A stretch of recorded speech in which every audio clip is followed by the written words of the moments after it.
Heart அட்டாக்க வீட்டில் இருந்த மாதிரியே ப்ரிவென்ட் பண்ண முடியுமா? இந்த ஒரே ஒரு விஷயம் போதும், கண்டிப்பா ஹார்ட் அட்டாக்க வீட்டில் இருந்த மாதிரியே நம்ம ப்ரிவென்ட் பண்ண முடியும். அதுதான் பிளட் டைல்யூஷன். பிளட்டை எப்படி டைல்யூட் பண்றதுன்னு தெரியாம எவ்வளவுதான் பிளட் தின்னஸ் போட்டாலும் ஹார்ட் அட்டாக் நம்ம ப்ரிவென்ட் பண்ண முடியாத ஒரு விஷயமா போயிடுது. அதனால இந்த வீடியோ பதிவுல ஹார்ட் அட்டாக் வரதுக்கு முன்னாடி என்னென்ன சிம்டம்ஸ் எல்லாம் இருக்கும், அதுவும் நம்ம காலுடைய உள்ளங்கால் பாதங்கள்ல வைத்தே நம்ம எப்படி அதை கணிக்க முடியும், அதை ப்ரிவென்ட் பண்றதுக்கான சரியான டயட் கைட்லைன்ஸ் என்னென்ன, அது மட்டும் இல்லாம இந்த வீடியோவோட எண்டிங்ல ஹார்ட் அட்டாக்கான ஒரு பெஸ்டான மெடிசன்ஸ் பத்தி சொல்ல போறோம். சோ ஃபுல் வீடியோ வாட்ச் பண்ணுங்க. வீட்டில் இருந்த மாதிரியே ஹார்ட் அட்டாக்க நீங்க ப்ரிவென்ட் பண்ண முடியும். அது இப்ப ஹார்ட் அட்டாக்க வீட்டில் இருந்தே நம்ம ப்ரிவென்ட் பண்ண முடியும், ஸ்டாப் பண்ண முடியும், ஹார்ட் அட்டாக்க அவாய்ட் பண்ண முடியும். சோ அப்ப அந்த கார்டியாக் அரெஸ்ட்னு சொல்லக்கூடிய ஹார்ட் அட்டாக் வர்றதுக்கு முக்கியமான காரணம் இந்த மயோகார்டியல் இன்ஃபாக்ஷனுக்கு இந்த பிளேக்ஸ் தான். பிளேக்னு சொல்லக்கூடிய பிளட் கிளாட்ஸ் நம்முடைய ஆர்டரிஸ்ல, கொரோனரி ஆர்டரிஸ்ல அடைத்துக் கொள்வதனாலதான், பில்டப் ஆறதுனாலதான் ஹார்ட்டுக்கு போக வேண்டிய பிளட் சர்க்குலேஷன் அஃபெக்ட் ஆகி சடன் கார்டியாக் அரெஸ்ட் இந்த மாதிரி ஹார்ட் அட்டாக் ப்ராப்ளம்ஸ் வருது. சோ என்னதான் பிளட் தின்னஸ் நம்ம யூஸ் பண்ணாலும் நேச்சுரலா அந்த ரத்தத்தை உற்பத்தி பண்ண உறுப்புகள் மீண்டும் அதை சுத்தப்படுத்தினா மட்டும்தான் உடல் பூரா சீரான ரத்த ஓட்டம் நடைபெறும். அந்த ரத்த ஓட்டம் ஏற்பட்டால் மட்டும்தான் இந்த மாதிரியான பிளாக்ஸ் நேச்சுரலா கரைக்க முடியும். சரி, ஓகே. இப்ப ஹார்ட் அட்டாக் உடைய சிம்டம்ஸ் பத்தி நம்ம தெரிஞ்சுக்கிறதுக்கு முன்னாடி இந்த வீடியோட எண்டிங்ல ஹார்ட் அட்டாக்கான சித்த மருந்து பத்தி முக்கியமான குறிப்பு கொடுத்துருக்கோம். சோ ஃபுல் வீடியோ வாட்ச் பண்ணீங்கன்னா கம்ப்ளீட்டான நாலேஜ் கெய்னிங் ட்ரீட்மெண்ட். ஒரு நாலேஜ் இருந்தா கண்டிப்பா பயத்தினால, அவசரத்தினால, படபடப்புனால நாம எடுக்கக்கூடிய சில முடிவுகள் தான் பைபாஸ், ஓபன் ஹார்ட் சர்ஜரிக்கும் சில ஸ்டண்ட் ப்ரொசீஜருக்கும் நிறைய மாத்திரைகள் நாம் எடுத்துக்கொள்வதற்கு முக்கியமான காரணமே தவறு வேறு யார் மீதும் கிடையாது. அதனால நம்ம உணவு பழக்க வழக்கத்தையும் நம்முடைய வாழ்க்கை நெறிமுறைகளையும் மாற்றிக்கொண்டால் நிச்சயமாக நம்முடைய தலையெழுத்தையும் இறைவன் மாற்றி அமைப்பார் அப்படின்ற நம்பிக்கை ஏற்படுத்தக்கூடிய பதிவு தான் இது. சரி, ஹார்ட் அட்டாக் உடைய சிம்டம்ஸ் நம்ம பிரிவென்ட் பண்ணணும். ஹார்ட் அட்டாக் அப்படின்னா சிம்டம்ஸை நம்ம ரொம்ப மைன்யூட்டா நம்ம கவனிக்கணும். சோ என்ன மாதிரி சிம்டம்ஸ் இருக்கும் ஹார்ட் அட்டாக் வரதுக்கு முன்னாடினா, கண்டிப்பா ஒரு படபடப்பு, ஒரு டென்ஷன், ஒரு டிசினஸ், ஒரு டயர்ட்னஸ், இது எல்லாம் ஒரு காமன் சிம்டம்ஸ். அதையும் தாண்டி நம்ம கால்கள்ல ஹார்ட்டுக்கான ஒரு ஸ்கேனிங் சிஸ்டமே இருக்கு. சோ அந்த காலுடைய உள்ளங்கால் பாதத்தை பார்க்கும்போது நமக்கு ஹார்ட் அட்டாக் வரதுக்கான சாத்தியக்கூறு இருக்கா இல்லையான்ற அளவுக்கு நம்மளால சொல்ல முடியும். என்னதான் இசிஜி எக்கோ எடுத்தாலும் அது வந்த பிறகுதான் கன்ஃபர்மேஷன் சொல்ல முடியுமே தவிர வருமுன் காப்பதற்கு ஒரு அற்புதமான வழிமுறை தான் இப்ப நம்ம பார்க்க போறோம். சோ இப்ப இந்த போட்டோஸ் நீங்க பார்க்கலாம். இந்த பிரிவென்ஷன் டெக்னிக்ல முக்கியமானது நம்ம கால் பாதங்கள் தான். சோ இந்த கால் பாதங்கள்ல இப்ப நீங்க பார்க்கக்கூடிய லொகேட் பண்ண ஏரியா வயிற்றுக்கான பகுதி. சோ வயிற்றில் உண்டான கேசஸ், வயிற்றில் தேங்கி இருக்கக்கூடிய, குடலில் தேங்கி இருக்கக்கூடிய கழிவுகளுடைய அந்த ஒரு அசுத்தம் தான் ரத்தத்தில் கலந்து இந்த மாதிரியான பிளேக்ஸ் உண்டாகி நமக்கு ஹார்ட் அட்டாக் வரதுக்கு முக்கியமான காரணமா அமைஞ்சிடுது. சோ அதுவும் இந்த போட்டோஸ்ல நீங்க மைன்யூட்டா பார்க்கலாம் எப்படி அந்த டார்க் ஸ்பாட்ஸ் ஃபுல்லா அந்த பாதம் பூரா ஸ்ப்ரெட் ஆயிருக்குன்னு. பாதத்துடைய ஸ்டார்டிங்ல தலைக்கான பகுதி ஆரம்பித்து பாதத்துடைய எண்டிங்ல குடலுக்கான பகுதி வரைக்கும் இருக்கு. சோ அப்ப உடலில் இருக்கக்கூடிய ரத்தம் அங்கங்க கிளாட்டா இருக்கு, சரியா சுத்தமா இல்ல அப்படிங்கறதான் நமக்கு இந்த அமைப்பு காட்டுது. அதே மாதிரி அந்த வெடிப்பு எப்படி படர்ந்து இருக்கு. சோ அப்ப நம்ம ஃபுட்டுக்கான கிரீம் போட்டு பிரயோஜனம் இல்ல, உள்ள இருக்கக்கூடிய ஆர்டரிஸ்ல, வெயின்ஸ்ல எல்லாம் ப்ராப்ளம் இருக்கு அப்படிங்கறதான், பிளட்டோடைய அப்ஸ்ட்ரக்ஷன் இருக்கு அப்படிங்கறதான் இது ரொம்ப ஆப்வியஸா காட்டுது. சோ நமக்கு நம்ம கரெக்டான உணவு கட்டுப்பாடு ஃபாலோ பண்ண இதுல நல்ல ஒரு மாற்றம் ஏற்படும். அப்படியே ஹீல் ஆக அந்த கருப்பு புள்ளிகள் மறைந்து கொண்டே போகும். சோ நீங்க உங்க கால் பாதங்களை நல்லா வாஷ் பண்ணிட்டு இந்த மாதிரி போட்டோ எடுத்து விசிபிளா பாருங்க. இது உங்களை பயமுறுத்துவதற்கோ அச்சுறுத்துவதற்கோ கிடையாது. நாம் சொல்றது போல நாலேஜ் கெய்னிங் தான் ஹார்ட் அட்டாக் வீட்டில் இருந்தே பிரிவென்ட் பண்றதுக்கான அற்புதமான வழிமுறை அப்படின்றத நம்ம நல்லா தெரிஞ்சுக்கணும். சரி, ஓகே. இப்ப இந்த நேச்சுரல் ரெமிடிஸ் நம்ம பத்தி வரிசையா நம்ம பார்க்கலாம். சித்த மருத்துவத்தில் இந்த ஹார்ட் அட்டாக் பிரிவென்ட் பண்றதுக்கான மருந்துகள் இருக்கிறதா, அதை நம்ம எப்படி பயன்படுத்தணும் அப்படின்றத பத்தி பார்க்க போறோம். சோ ஃபுல் வீடியோ வாட்ச் பண்ணுங்க, கண்டிப்பா பயனுள்ள தகவலா இருக்கும். நேச்சுரல் ரெமெடிஸ், சில ஹோம் ரெமெடிஸ் மூலமா இந்த பிளட்டை நம்ம கண்டிப்பா அந்த உறுப்புகளே சுத்தப்படுத்தக்கூடிய அளவுக்கு டைல்யூட் பண்ண முடியும். ஹார்ட் அட்டாக்கை ப்ரிவென்ட் பண்ணணும் அப்படின்னா இந்த டைல்யூஷன் ரொம்ப ரொம்ப அவசியம். சரி, ஓகே.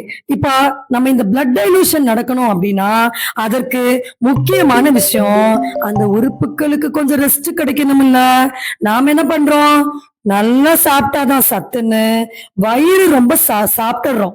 சோ அப்ப வயத்துல தேங்கக்கூடிய கேசஸ் தான் நம்முடைய நெஞ்சு மேல வரைக்கும் ஏறுது. நீங்க நிறைய டைம் செஸ்ட் பெயின் இருக்குன்னு ஹாஸ்பிட்டல் போயிருப்பீங்க. அப்ப டாக்டர் சொல்லுவாங்க இது வெறும் கேஸ் பெயின் தான் அப்படின்னு சொல்லுவாங்க. சோ அப்ப அந்த கேஸ் பெயினை நம்ம ப்ரிவென்ட் பண்ணா செஸ்ட் பெயினை ப்ரிவென்ட் பண்ண முடியும் அப்படின்றதுதான் உண்மை. சோ அதனால இந்த பிளட் டைலூஷனுக்கு நம்ம உறுப்புகளுக்கு கொஞ்சம் வாய்ப்பு கொடுக்கணும்ல.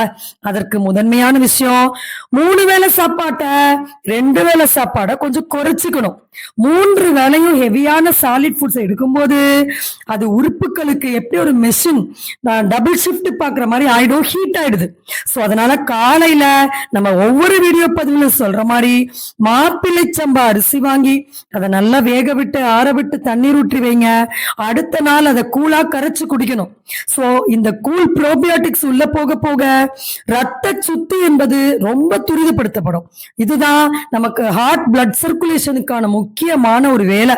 ஓகே, அடுத்து இன்ஸ்டன்டா ஹார்ட் அட்டாக்கை ப்ரிவென்ட் பண்றதுக்கான அடுத்த டிப் பத்தி பார்க்கலாம். Vegetarian diet. நீங்க நான் வெஜிடேரியன் டயட்ல இருந்தீங்கன்னா ஒரு 4 மாசத்துல இருந்து 6 மாசத்துக்கு அதை ஸ்டாப் பண்ணாதான் ஹார்ட் அட்டாக்கை ஸ்டாப் பண்ண முடியும். இதுதான் இதுல இருக்க உண்மை. சோ வெஜிடேரியன் டயட்ல எது சாப்பிட்டாலும் நல்லா சாப் பண்ணி, இப்போ வெஜிடபிள்ஸ் யூஸ் பண்றீங்கன்னா நல்லா சாப்பர் வாங்கி சாப் பண்ணிக்கோங்க, நல்லா வேக வச்சுக்கோங்க. அது போய் நமக்கு ஜீரணத்துல மந்தத்தை ஏற்படுத்த கூடாது. சோ அப்ப கேஸஸோட லெவல் அதிகமாகும் போதுதான் ஹார்ட்டுடைய பிரஷர், பிளட் பிரஷர் எல்லாமே இன்க்ரீஸ் ஆகுது அப்படின்றதுதான் அதுல இருக்கக்கூடிய உண்மை. சோ அப்ப நம்ம ப்ரிவென்ஷன் டெக்னிக்ல கடைபிடிக்க வேண்டிய முக்கியமான டயட் பாத்தீங்கன்னா வீகன் டயட் தான். சோ அதனால எது சாப்பிட்டாலும் எளிமையா செரிமானக்கூடிய உணவுகளை தேர்ந்தெடுத்து சாப்பிடுங்க. நமக்கே ஜெனரலா தெரியும், நாமும் ஒவ்வொரு பதிவிலும் சொல்றோம், பருப்பு, பால், முட்டை, மட்டன், ஃபிஷ் கூட நம்ம பிளட் இந்த மாதிரி கெட்டு போயிருக்கும் போது சாப்பிடும் போது இன்னும் இன்னும் மென்மேலும் ரத்த சுத்திகரிப்பு தடைபடும். அடுத்து 3வது ஹார்ட் அட்டாக் ப்ரிவென்ட் பண்ணக்கூடிய ஒரு வரப்பிரசாதம் தூக்கம். நிறைய பேருக்கு இந்த ஹார்ட் அட்டாக் வர்றதுக்கு காரணமே பயம்தான். நேத்து கூட ஒரு பேஷண்ட் போன்ல சொல்றாங்க, நான் ரிப்போர்ட் எடுக்க ஹாஸ்பிட்டல் போகும்போது எனக்கு படபடபடன்னு ரொம்ப பால்பிட்டேஷன்ஸ் அதிகமாயிடுச்சு, பயம். அப்ப நமக்கு ஏதாவது ஒரு பிரச்சனை வந்துருமோன்ற பயமே பிரச்சனைய வரவழைச்சிடுது. அப்ப எந்த பிரச்சனை வந்தாலும் இறைவன் கண்டிப்பா நமக்கு காப்பாத்துவாருன்ற நம்பிக்கை வேணும். அதற்கு தகுந்த நல்ல விஷயங்களை செய்ய பழகிட்டோம்னாலே அந்த பயம் நம்மளை விட்டு சோ அதனால வாழ்க்கை என்பது நம்மை மட்டும் பேணி காத்துக் கொள்வது கிடையாது, பிறர் நலம் பேணி காப்பதுதான் வாழ்க்கை. அந்த வாழ்க்கை வாழும் போது மன நிம்மதி ஏற்படும், நன்றாக உறக்கம் வரும். அதனால பாரத்தை இறைவன் மீது வைக்க கத்துக்கொள்ளுங்கள். சிறந்த தூக்கம் பெற்றாலே உறுப்புகள் சீரமைந்து நம்ம ஹார்ட் அட்டாக்ங்கிறது வாழ்நாள் முழுக்க வராது. ஓகே, இப்ப அடுத்து இந்த கார்டியாக் அரெஸ்ட ஸ்டாப் பண்ணக்கூடியது, இமீடியட்டா ஸ்டாப் பண்ணக்கூடியது பெஸ்டான மெடிசன்ஸ், பிளட் தின்னஸ் நம்ம சொன்ன மாதிரி. அதுல முதன்மையானது தாமரை சிரப். இது நாட்டு மருந்து கடைகள்ல கிடைக்கும். 15 ml தண்ணியில கலந்து 2 வேளையிலிருந்து 3 வேளை வரைக்கும் கூட குடிக்கலாம். வீட்லயே நீங்க ப்ரிப்பேர் பண்ணி வெல்லம் சேர்த்து வச்சுக்கோங்க, சர்க்கரை கலந்தது பயன்படுத்த வேண்டாம். அதே போல செம்பருத்தி சர்பத், இதுவும் வீட்டிலேயே தயார் செய்து கொண்டு ஒரு நாளைக்கு 2 வேளை டானிக் மாதிரி குடிச்சிங்கனாலே நல்ல ரத்த ஊரம் ஆரம்பிச்சிடும், ஏப்பம் வர ஆரம்பிச்சிடும், இந்த பிரஷர் எல்லாம் ரிலீஸ் ஆயிடும், டென்ஷன் எல்லாம் போயிடும். ஸ்ட்ரெஸ், டென்ஷன் தான், இந்த இமோஷனல் டிஸ்டர்பன்ஸ் தான் இதயம் சம்பந்தப்பட்ட எல்லா விதமான பாதிப்புக்கும் முக்கியமான காரணம். சோ அப்ப வீட்டிலிருந்து நாம் இந்த விஷயங்களை செய்தா கண்டிப்பா ஹார்ட் அட்டாக் அப்படின்றது ஒரு நம்ம கனவு கனவுல கூட வராது. அடுத்து முக்கியமானது மருதம்பட்டை. இந்த மருதம்பட்டை இதயத்திற்கு ரொம்ப ரொம்ப ரத்த ஓட்டத்தை அதிகப்படுத்தக்கூடியது. மருதம்பட்டை பொடியா வாங்குங்க, கொஞ்சம் ஏலக்காய் கொஞ்சம் ரோஜா பொடி போட்டு நல்லா கொதிக்க வச்சு டிகாக்ஷன் எடுங்க. இந்த டீயை ட்வைஸ் அ டே குடிங்க. ஸோ இந்த மாதிரி ஒரு 11 மணி 12 மணி வரைக்கும் லிக்விட் டயட் போயிடுங்க. ஆட்டோமேட்டிக்கா உறுப்புகள் சீரமைக்க பெற்று ரத்த ஓட்டம் நடைபெற ஆரம்பிச்சிடும். கழிவுகள் வெளியேறினாலே, கேஸ் குறைஞ்சாலே ஹார்ட் ஃப்ரீ ஆயிடும். ஓகே, அப்புறம் மத்தியானத்துக்கு மேல நல்ல பசி வரும்போது நல்ல காய்கறிகள் அதிகமா இருக்கக்கூடிய உணவும் ஃப்ரூட்ஸ் அதிகமா இருக்கக்கூடிய ஒரு ஈவினிங் பிரேக்ஃபாஸ்ட்டும் எடுத்துக்கோங்க. நைட்டு ரொம்ப பசிச்சா மட்டும் ஒரு 7 மணிக்குள்ள இட்லி சாப்பிடலாம், தோசை சாப்பிடலாம். ஸ்டீம்டு ஃபுட் தான் பெஸ்டான ஃபுட். ஓகே, நம்ம ஏற்கனவே சொன்ன மாதிரி இந்த ஹார்ட் அட்டாக்கை ப்ரிவென்ட் பண்றதுக்கான சித்த மருந்து ஒன்று இருக்கிறது. அது என்ன மருந்துனா, ஒண்ணுமே இல்ல, சிம்பிள். கேஸஸை எந்த மருந்து வெளியேற்றுதோ அதெல்லாம் ஹார்ட் அட்டாக்கை ப்ரிவென்ட் பண்ணக்கூடிய மருந்துகள். சோ இப்ப நாம பரிந்துரைக்கக்கூடியது பாத்தீங்கன்னா பில்வாடி சூரணம். இது ஆயுர்வேதத்துல பில்வாடி சூரணம்னு கிடைக்குது. ரெண்டுல எது வாங்கினாலும் சரி. இதுல தனியா, இந்த வில்வத்துடைய பழம், சோம்பு போன்ற நிறைய ஜீரணத்தை தூண்டக்கூடிய மருந்துகளுடைய கலவை சரியான விகிதத்துல இருக்கு. ரொம்ப ரொம்ப சேஃபானது. சோ இது ஒரு 1/4 ஸ்பூன் மலச்சிக்கலை போக்கக்கூடியது. ஒரு 1/4 ஸ்பூன் சுடுதண்ணில போட்டு இரவு உணவுக்கு பிறகு தொடர்ந்து ஒரு 15-20 நாட்கள் எடுத்து வந்தாலே கம்ப்ளீட் பிளட் டைலூஷன் நடக்கும். சோ அதுக்கப்புறம் நீங்க ரிப்போர்ட்ஸை தாராளமா பயமில்லாம இறை நம்பிக்கையோட நல்ல காரியங்கள் செய்துவிட்டு எடுத்து பாருங்கள். கண்டிப்பாக ரிப்போர்ட்ஸ் எல்லாம் நார்மல் ஆயிடும். சோ நம்ம என்னதான் எவ்வளவு நுணுக்கமா நம்மை தற்காத்து கொள்ள வேண்டும் என்று நினைத்தாலும் இறை அருள் தான் நம்மை பேணி காக்கக்கூடிய கவசம்.